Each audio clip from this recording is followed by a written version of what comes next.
Hello guys, in this video I'm going to show you how to buy Pax Gold using the FTX app. But first of all, I just want to mention, please don't forget to subscribe to my channel, because at 10,000 subscribers I'm going to show you my whole YouTube revenue statistics and my growth strategy, how to make money online.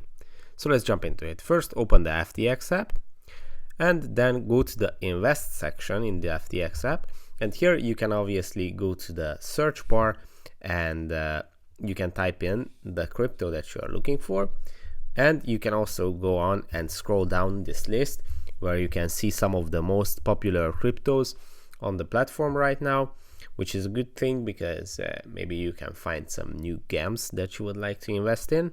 And yeah, we just found Pax Gold, and then you just have to tap on it and you can see the statistics regarding this crypto in the last period, which is very positive. As you can see, it's been growing the whole year.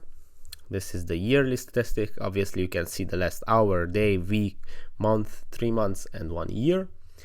And if you scroll even below that, you can see some statistics around this crypto. The volume traded in the last day, popularity, which is quite good. It is the 106th.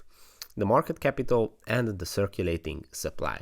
And when you have decided to invest in this coin, you just have to tap on buy, and the buying page is going to open up where you can type in the amount that you would like to purchase and go on with your investments. I don't want to do that right now because I don't want to share my personal information here, but that's pretty much how you can do it. I hope this video was helpful for you. If it was, please consider subscribing, and see you in the next one. Bye bye.